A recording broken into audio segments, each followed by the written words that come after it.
They thought the Deathworlders would help. Their fleet brought destruction instead. The desperate call. The council chamber floated in the darkness of space. A crystalline structure that caught the light of 3 nearby stars. Inside, Ambassador Theron of the Calreen watched the holographic casualty reports climb higher with each passing hour. 14 months of war had reduced their once proud coalition to a desperate alliance clinging to survival. The Skalth Dominion had appeared without warning from the galactic rim. They were unlike anything the Calreen or their allies had encountered. A hive mind species that consumed entire worlds, strip mining them of resources and absorbing populations into their collective consciousness. Diplomacy was impossible. The Skalth didn't negotiate. They simply spread like a plague across star systems. Thyron's scales rippled with distress as she reviewed the latest reports. The agricultural world of Benthos IV had fallen 3 days ago. 2 million Calreen colonists gone, absorbed into the Skalth Collective or killed in the invasion. The Valkyrie defense fleet had been shattered at the Meridian Belt. The insectoid Chirix colonies were evacuating their outer settlements, abandoning centuries of development. Beside her stood General Corvin of the Valkyrie, his forearms crossed in a gesture of frustration. His people were warriors by tradition, but even they had been overwhelmed by the Skalth's ruthless efficiency. The enemy fought without fear, without hesitation, without any concept of acceptable losses. "We cannot hold the core systems for more than 6 weeks," Corvin said, his voice a deep rumble. "Our fleets are exhausted. Every engagement costs us ships we cannot replace. The Skalth regenerate their forces faster than we can destroy them." The third member of their group, Counselor Zix of the Chirix, clicked her mandibles nervously. Her compound eyes reflected the grim data streaming across the displays. "There must be another option. Perhaps we can find a weakness in their biology, develop a weapon that targets their hive-mind connection." "We've tried," Thyron said softly. "Our best scientists have been working on that for 8 months. The Skalth adapt too quickly. Every bioweapon we develop, they counter within weeks. They learn from every encounter, share knowledge instantly across their entire species." The chamber fell silent. They all knew what needed to be discussed, but nobody wanted to be the first to say it. Finally, Corvin spoke the words that had been haunting them all.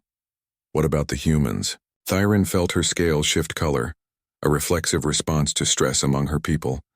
Humans, the Deathworlders, the species the Galactic Council had quarantined for 60 standard years because they were too dangerous to integrate into civilized society. "The Council would never approve," Zix said, but her voice lacked conviction. "The Council is dying," Corvin replied bluntly. 5 member species have been eliminated by the Skalth. 3 more are evacuating to fortress worlds. We don't have the luxury of waiting for Council approval. Thyron accessed her personal database, reviewing what little was known about humanity. Their homeworld, Earth, orbited a yellow star in an isolated sector. The planet itself was classified as a Class 9 death world. Extreme gravity, violent weather systems, tectonic instability, and an ecosystem filled with predators that had forced humanity to evolve as hunters themselves. First contact had occurred 60 years ago. The diplomatic mission had been disturbing. Humans were aggressive, territorial, and seemed to view violence as a natural part of existence. Their entire civilization had been built on warfare. Every major technological advancement had military applications. They had nuclear weapons before they achieved spaceflight. They maintained standing armies during peacetime. Their entertainment celebrated combat and conflict. The Galactic Council's decision had been unanimous. Quarantine Earth, monitor their development. Perhaps in a few thousand years they might become civilized enough for proper contact. But now the Calreen coalition was desperate. And desperate times called for desperate measures. "I'll send the message," Thyron said finally. "But we need to understand what we're inviting. Humans don't fight like we do. They don't honor the conventions of warfare. They won't limit their weapons or protect civilian infrastructure. If we bring them into this war, we lose control of how it's fought." "Then we lose control," Corvin said. "Better that than extinction." The message was transmitted 3 days later. A simple distress call with detailed information about the Skalth threat, offered trade agreements, technology exchanges, and formal recognition within the galactic community. Everything the humans had been denied for 6 decades. The response came faster than expected. Humans had faster-than-light communication technology that exceeded anything the Coalition possessed. A single word appeared on their screens. Coming. 22 days later, a human diplomatic vessel entered Calreen space. It was smaller than Coalition ships built with sharp angles and heavy armor plating. Where Coalition vessels were designed for comfort and long-term habitation, the human ship looked like a weapon that happened to have a crew inside. Commander Elena Voss stepped through the airlock with 5 members of her team. She was tall by human standards, with dark skin and eyes that seemed to constantly assess everything around her. She moved with confidence despite the slightly lower gravity of the Calreen station. Ambassador Thyron, Voss said, her translator converting English into Calreen. Thank you for reaching out. We've reviewed your situation. The Skalth are a significant threat, not just to your coalition but to this entire sector of the galaxy. They met in a conference room where holographic displays showed the current state of the war. Voss studied the data with intense focus, occasionally asking questions that revealed a tactical mind trained for military analysis. Your forces engaged the Skalth at range, Voss observed. You tried to disable their ships, offer surrender terms, follow the Galactic Combat Accords. Of course, Thyron said. Warfare must be conducted with restraint. We target military installations, avoid civilian casualties when possible, and always offer defeated enemies the chance to surrender honorably. Voss looked at her with an expression Thyron couldn't quite read. Pity, perhaps, or frustration. That's why you're losing, Voss said bluntly. The Skalth aren't signatories to your accords. They don't have civilians in the way you understand them. Their entire species is militarized. Every breeding world produces more warriors. Every station serves their war machine. You're fighting with restrictions they don't share. Corvin leaned forward. Are you suggesting we abandon the principles that separate us from them? I'm suggesting you decide whether you want to survive, Voss replied. We can help you. Earth has been at war with itself for most of our history. We understand conflict in ways you don't. But if you want our help, it comes with conditions. What conditions? Thyron asked, though she already feared the answer. We fight our way. No interference, no second-guessing, no pulling us back because our methods make you uncomfortable. You've been losing this war for 14 months because you're too civilized to do what's necessary. We're not civilized. We're effective. The room fell into heavy silence. Zix's mandibles clicked rapidly, a sign of agitation among her people. Corvin's forearms flexed as if preparing for combat. Theron felt her scales shifting through multiple colors as conflicting emotions warred within her. How effective? She finally asked. Voss pulled up tactical projections on the holographic display. Battle simulations showing human forces engaging Skalth fleets. The results were shocking. Engagements that would take coalition forces days or weeks resolved in hours. Skalth positions that seemed impregnable fell to coordinated human assaults. This is a simulation, Corvin said, based on theoretical performance. Based on our military history, Voss corrected. We fought wars on 6 continents simultaneously. We've developed weapons that can crack planets. We've survived ice ages, pandemics, and our own worst impulses. The Skalth are dangerous, but they're not unique. We've faced extinction-level threats before and survived. Thyron made her decision. It wasn't really a choice. It was acceptance of an inevitable reality. They needed help, and the humans were offering it. The cost would be measured later. What do you need from us? She asked. Full tactical data on the Skalth. Access to your supply lines and repair facilities. Authority to engage enemy forces without requiring approval for every decision. And most importantly, stay out of our way. The human expeditionary force arrived 4 weeks later. 16 warships, each one bristling with weapons that made coalition military observers deeply uncomfortable. Railguns that fired projectiles at relativistic speeds. Missile systems with nuclear warheads. Energy weapons designed to burn through armor in seconds. And most disturbing, a complete willingness to use all of it without hesitation. The fleet commander, Admiral Marcus Chen, met with coalition leadership aboard his flagship, the Retribution. The name itself felt ominous to Thyron. We've identified the Helion sector as our first objective, Chen explained, showing tactical maps of Skalth positions. They've established a strong presence there, using it as a staging ground for attacks deeper into your territory. We eliminate their foothold, push them back, establish a defensive perimeter. The Helion colonies have civilian populations, Thyron said carefully. Mining families, research stations, trading posts. We'll evacuate who we can, Chen said. But the Skulth are already there. Every day we wait, more civilians die or get absorbed into their collective. We strike fast, we strike hard, we end this before it gets worse. Corvin studied the tactical plan with a warrior's eye. This assault plan assumes total warfare. You're targeting everything. Military installations, supply depots, breeding facilities, communication networks. That's correct. Some of those facilities may have what you would consider civilians. The Skulth don't distinguish between military and civilian roles the way we do. Chen's expression didn't change. Neither do we when survival is at stake. Those words hung in the air like a death sentence. Thyron realized they had just crossed a line they could never uncross. They had invited warriors who didn't fight by their rules, who didn't share their values, who would do whatever it took to win. The human fleet departed for the Helion sector 3 days later. Coalition observers were embedded on human ships, assigned to monitor and report on human military operations. Theron herself went aboard the Retribution, determined to witness firsthand what they had unleashed.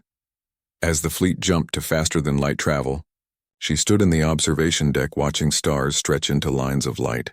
Somewhere ahead, the Skulth were waiting. And behind her, human warriors prepared for a kind of war the Coalition had never wanted to fight. She wondered if they had just saved their civilization or doomed it to something. Worse, the price of victory, the Helion mining colonies, appeared on the tactical display as scattered points of light against the darkness of the asteroid field. Each point represented a settlement.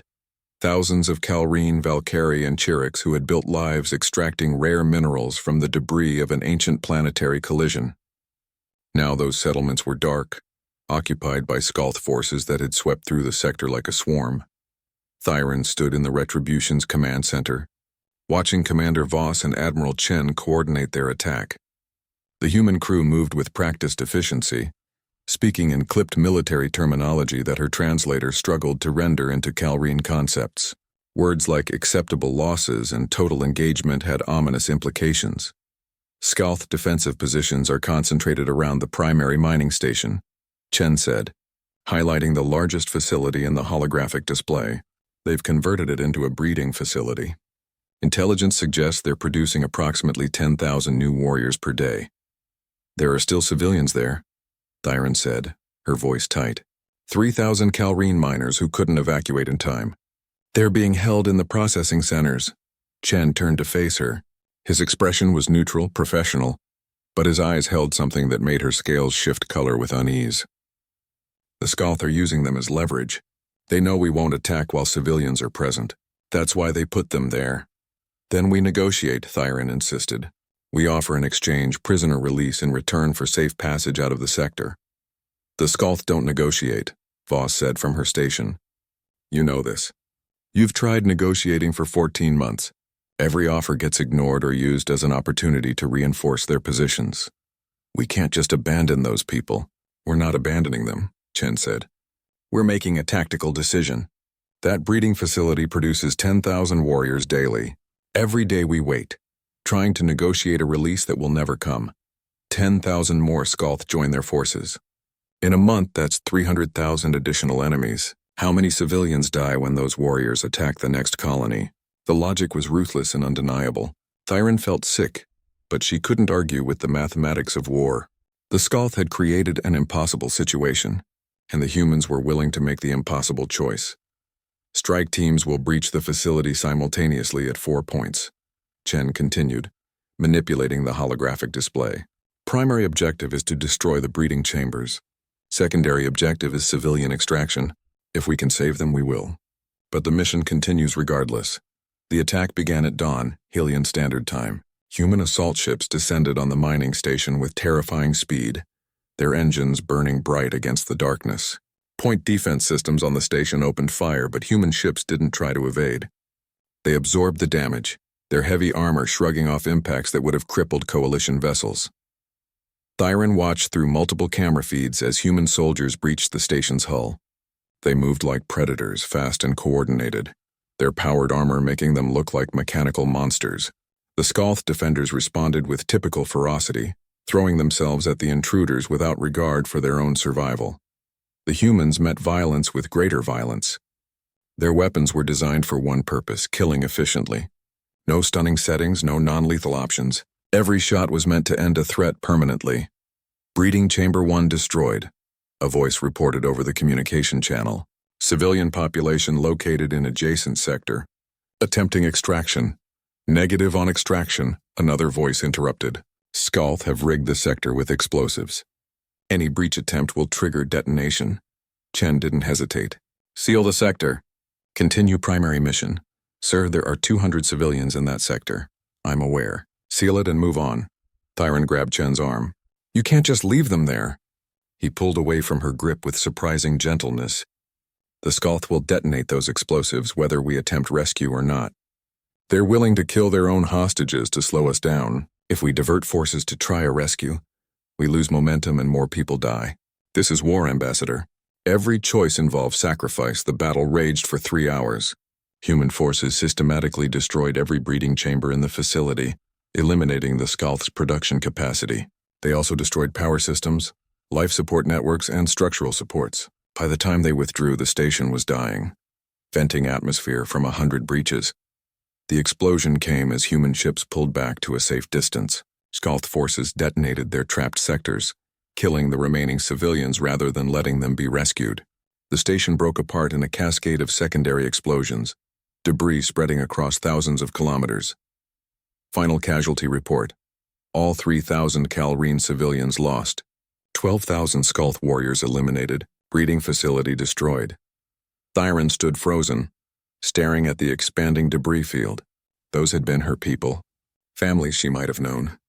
Children who would never grow up.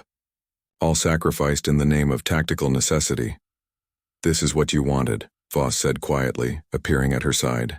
You asked for warriors who could stop the Skalth. This is what that looks like. This is murder, Thyron whispered. This is war.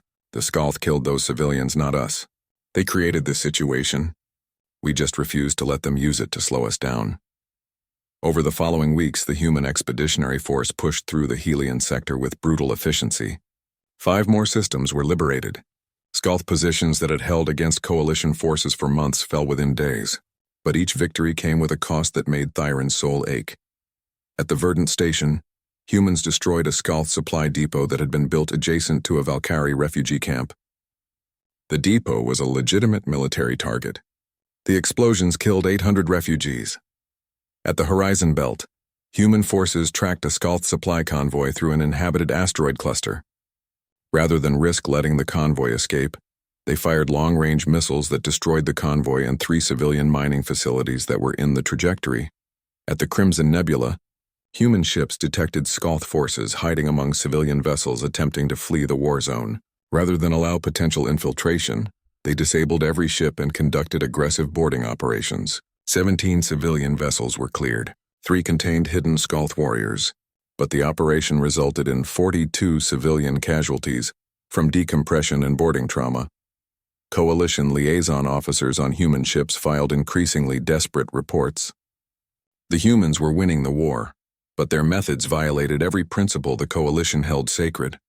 They didn't distinguish between military and civilian targets when those lines became blurred. They made tactical decisions that sacrificed innocence for strategic gains. They fought like the Skalth, utterly ruthless, completely focused on victory at any cost. General Corvin found himself in an impossible position. As a warrior, he understood the tactical soundness of human decisions. As a Valkyrie, he was horrified by the moral compromises. During one particularly tense meeting with Admiral Chen, he raised concerns about civilian casualties. Your forces killed more civilians last week than the Skalth did, Corvin said, his forearms spread in a gesture of frustration. How is that acceptable? The civilians we couldn't save were already lost, Chen replied. The Skalth had them. They were using them as shields, as hostages, as tactical leverage. We made the hard choice to not let that leverage work. Yes, people died. But we broke the Skalth strategy of using civilian populations to slow our advance. That's rationalization. That's reality. War isn't clean. It isn't fair. It's a contest of wills, and the side willing to make harder sacrifices wins. The Skalth were willing to sacrifice your civilians. We were willing to sacrifice our moral comfort. That's why we're winning. Counselor Zix raised concerns in the Coalition Council about human operations. They're targeting Skalth civilian infrastructure now. Agricultural stations, water processing facilities, educational centers. They're not just fighting their military. They're dismantling their entire civilization.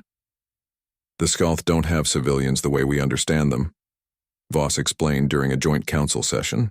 Every member of their species contributes to the war effort. Their agricultural stations feed their armies.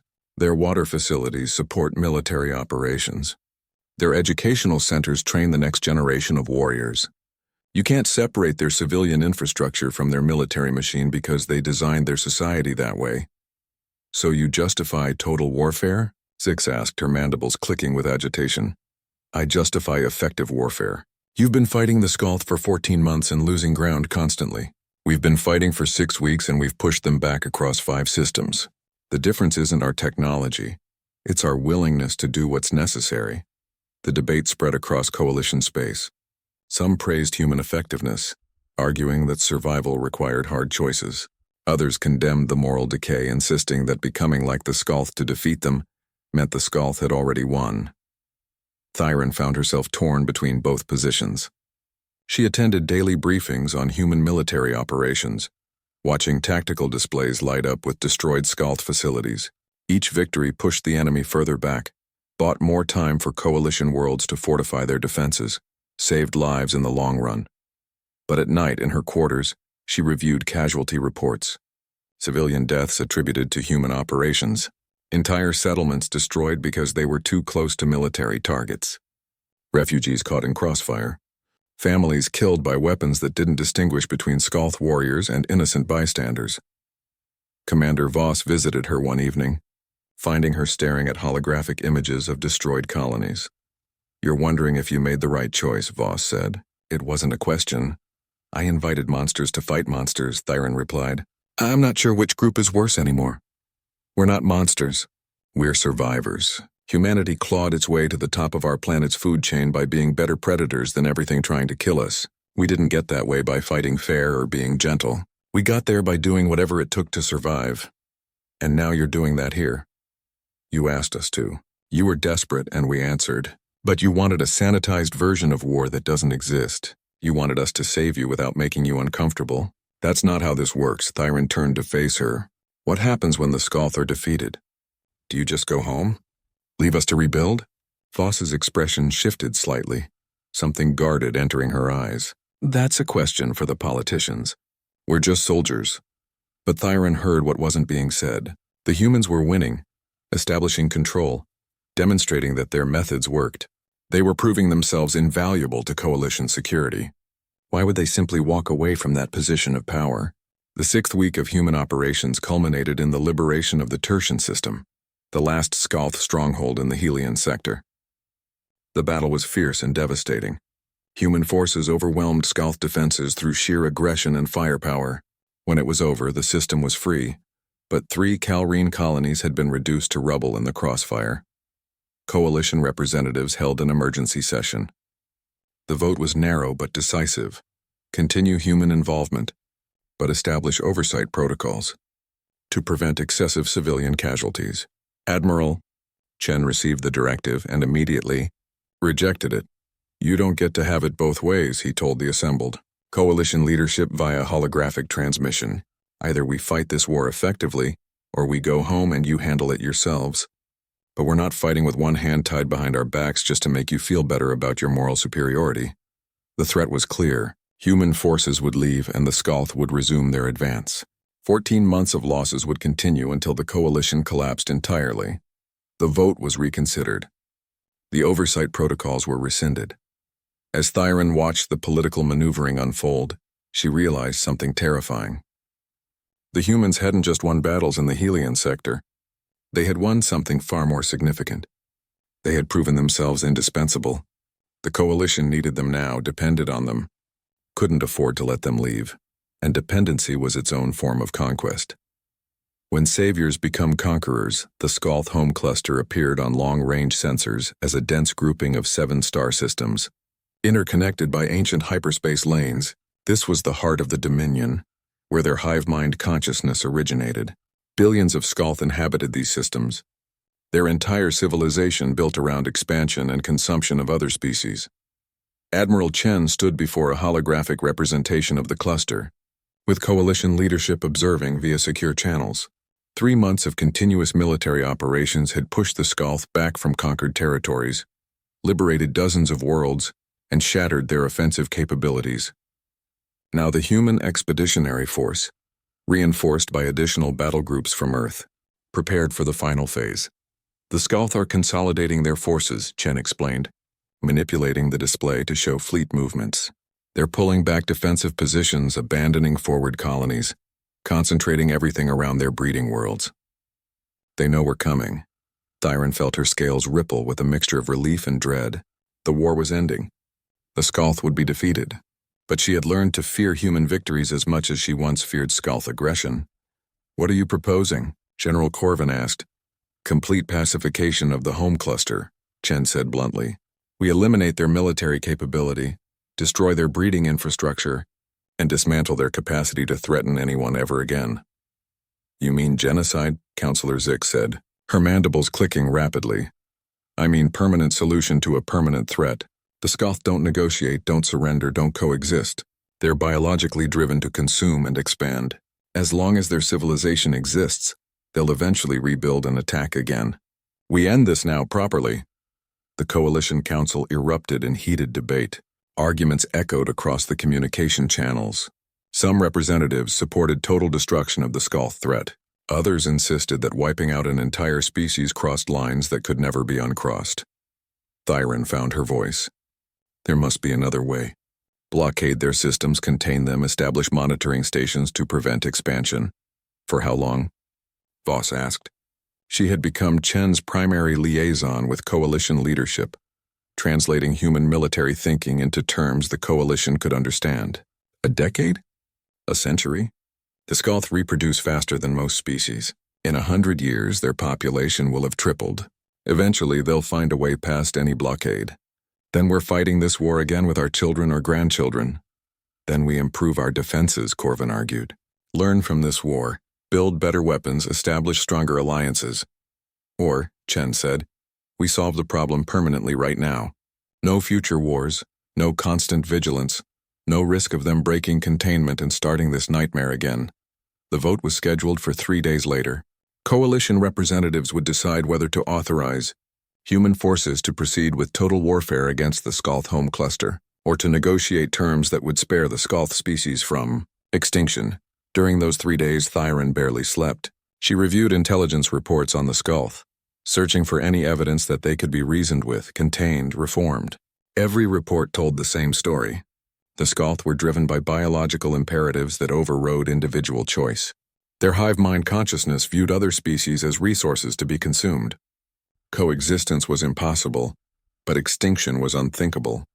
The Coalition had been founded on principles of life preservation, diplomatic resolution, and peaceful coexistence. Genocide violated everything they claimed to stand for. She visited Commander Voss in her quarters aboard the Retribution the night before the vote. "Tell me honestly," Thyron said, "if we vote against authorizing the attack, will you leave?" Voss was silent for a long moment, staring at a viewport showing the vast expanse of space. "No," she finally said. "We'll attack anyway. Even against direct Coalition orders? You invited us to save you from extinction. That's what we're doing. The job isn't finished until the threat is eliminated. If you can't make the hard choice, we'll make it for you." Thyron felt her blood chill. "Then we're not your allies. We're your justification. Your victims who needed rescuing and couldn't afford to be picky about who answered the call. We didn't create this situation, Ambassador. The Skalth did. We're just the ones willing to finish it." The vote the next day was 589 in favor of negotiated settlement, 374 in favor of authorizing complete military action. The Coalition formally ordered human forces to establish blockade positions and begin diplomatic overtures to the Skalth leadership. Admiral Chen acknowledged the order. Then he gave the command to attack. Human warships entered the Skalth home cluster in 3 massive battle groups. The Skalth fleet met them with desperate ferocity, throwing everything they had at the invaders. The space battles that followed were the largest of the war. Thousands of ships engaged across multiple star systems. The fighting was brutal and relentless. Human forces fought with the same ruthless efficiency they had demonstrated throughout the campaign. But here, in the heart of Skalth territory, the stakes were higher and the enemy more desperate. The Skalth knew they were fighting for survival. Every ship, every warrior, every last member of their species committed to defending their home. It took 2 weeks of continuous combat to break the Skalth fleet. Human casualties were significant: 7 warships destroyed, 3,000 personnel killed, twice that number wounded. But the Skalth losses were catastrophic. Their defensive fleet was shattered, their orbital stations destroyed, their military infrastructure reduced to debris. Coalition forces watched from the periphery, officially neutral but unable to intervene. Thyron observed from a coalition monitoring station, her scales permanently darkened with distress. She could do nothing but witness as human forces began the systematic destruction of Skalth civilization. The breeding worlds were targeted first. Massive facilities where Skalth reproduced at accelerated rates, producing the warriors that had threatened the entire sector. Human ships entered orbit and commenced bombardment. Precision weapons struck, the breeding chambers collapsing them in cascades of destruction. Millions of Skalth died in those first hours. Not warriors, but breeding stock, young Skalth not yet integrated into the hive mind, genetic repositories that contained the diversity of their species. The bombardment continued for 3 days, ensuring complete destruction of Skalth reproductive capacity. Then came the agricultural worlds, massive hydroponic facilities that fed the Skalth population. Human weapons reduced them to burning wastelands. Water processing stations, power generation facilities, resource extraction operations, all were systematically destroyed. "They're not just defeating the Skalth," Corvin said, watching the tactical displays with his warriors' understanding of what was unfolding. "They're ensuring they can never recover. Total destruction of their industrial base, their food supply, their capacity to rebuild." Counselor Zix's mandibles trembled. "They're committing genocide. Slowly, methodically, they're erasing the Skalth species from existence." The Skalth Premier broadcast a surrender on all frequencies, unconditional, complete, offering to submit to any terms the coalition demanded.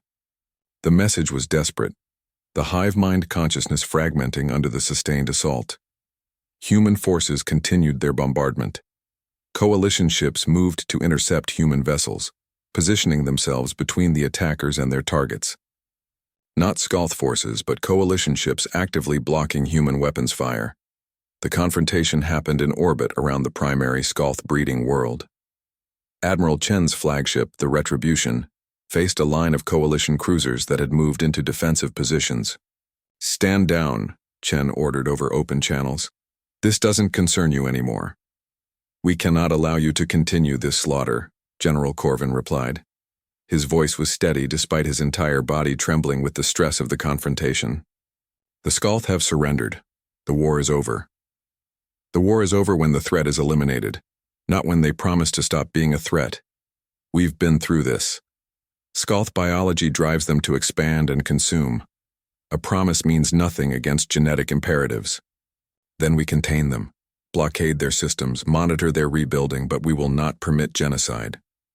Chen's response was cold and terrifyingly calm. "Then you'll have to stop us, fire on human ships, become our enemy instead of our allies. Choose right now whether you value Skalth lives more than your own survival." The coalition fleet held position. Weapon systems were powered up on both sides. For a moment that stretched into eternity. It seemed the war would expand beyond the Skalth to include the very alliance that had invited human intervention. Then human ships opened fire, not at coalition vessels but around them. Weapons designed to disable without destroying. Electronic warfare systems that shut down coalition ship controls without harming crews. Boarding teams that stormed coalition bridges and physically removed commanders from their posts. It was done without killing a single coalition crew member. The humans could have destroyed the interfering ships, but they chose restraint, not out of mercy, but because dead allies would be harder to manage than humiliated ones. With the coalition fleet neutralized, human forces resumed their bombardment of Skalth positions. The Premier's surrender was ignored. The systematic destruction of Skalth civilization continued for another week. When it was finally over, the Skalth home cluster was a graveyard. Orbital debris from shattered stations, dying worlds stripped, of their industrial capacity. A population reduced from billions to millions, scattered and broken. The Skalth species would survive, but barely. They no longer had the resources, the infrastructure, or the population to threaten anyone. They had been reduced from galactic menace to isolated remnant, their civilization shattered so thoroughly that recovery would take centuries if it happened at all. Admiral Chen broadcast a message to coalition leadership. The Skalth threat has been neutralized. The war is over. You're welcome. But human forces didn't withdraw. They established garrison fleets in the former Skalth territories. They claimed the resource-rich systems the Skalth had once controlled. They set up monitoring stations and defensive platforms, creating a network of military control across a vast region of space. For your protection, Chen explained when challenged. The Skalth might be broken, but someone needs to ensure they don't rebuild. Someone needs to protect these territories from other threats.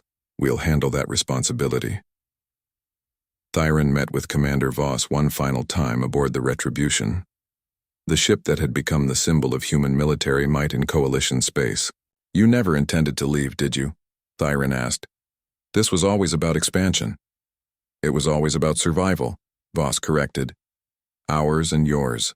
You were dying. We saved you. The cost was your independence in military matters. You accepted that cost when you called us. We didn't accept conquest. You accepted help from predators and assumed we'd become prey once the immediate danger passed. That's not how evolution works, Ambassador. Predators don't stop being predators. We just find new territory to control. The political fallout consumed coalition leadership for months. Some species advocated for military action against human occupation forces. Others argued for acceptance of the new reality. A few even suggested that human protection might be beneficial in the long term. Earth established the Terran Security Zone across former Skalth territories and the Helion sector. Human military forces patrolled these systems, ostensibly protecting coalition worlds from future threats. In practice, they controlled trade routes, resource extraction, and military deployments throughout the region. The Coalition Council met to vote on recognizing the security zone. The debate was fierce and bitter, but ultimately, the vote passed, 687 in favor, 521 against. The humans had leverage. They controlled the territory, they had the military power, and they had proven themselves willing to use it. Thyron watched the vote tally appear on her screen and felt something break inside. They had called for help and received it. They had been saved from extinction. But the saviors hadn't left when the threat ended. They had simply replaced one master with another. 3 months after the war's end, Earth officially established the Terran Protectorate. Dozens of coalition worlds accepted protection agreements, trading independence for security. Human military presence expanded across the sector. Thyron retired from diplomatic service, unable to reconcile her role in what had happened. She spent her remaining years writing about the war, documenting the decisions that had led from desperate call for help to quiet subjugation. Her final report to the historical archives contained a single warning that echoed across coalition space. We invited Deathworlders to save us from monsters. We learned too late that to predators everything looks like prey. The Skalth wanted to consume us. The humans simply wanted to own us. In the end, the difference was merely one of style, not substance. We are alive, yes, but we are no longer free. Perhaps that was always the price of survival. Perhaps we should have chosen extinction with dignity, rather than life as subordinates. History will judge whether we made the right choice. But I fear that judgment will be rendered by humans, who write the history of those they conquer. The stars continued their eternal dance, indifferent to the rise and fall of civilizations. The Skalth dominion was broken, scattered to the winds of space. The Calrine coalition endured, protected and controlled by their human saviors. And, somewhere on distant Earth, humanity looked to the stars and saw not allies or partners, but territory waiting to be claimed. The Deathworlders had come when called. They had brought destruction to their enemies and salvation to their allies. But salvation, they proved, was just another word for conquest. The end.